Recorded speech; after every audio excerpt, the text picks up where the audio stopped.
Untuk mendukung Belajar Bentar, kalian bisa klik subscribe. Halo, selamat datang di Belajar Bentar. Sekarang kita akan belajar mengenai cara koneksi atau binding aplikasi NVIDIA RTX Voice ke OBS Studio. Caranya sangatlah mudah.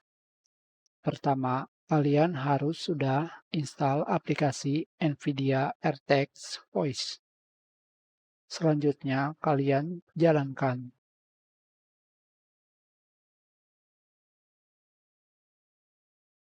Jika sudah, kalian tinggal pergi ke bagian Settings.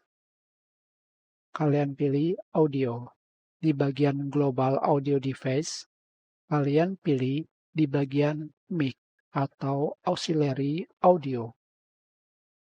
Kalian pilih dan rubah menjadi mikrofon NVIDIA RTX Voice.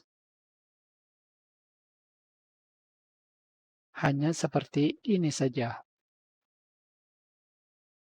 Maka NVIDIA RTX Voice sudah terhubung ke OBS Studio. Kita sudahi pelajaran ini. Terima kasih.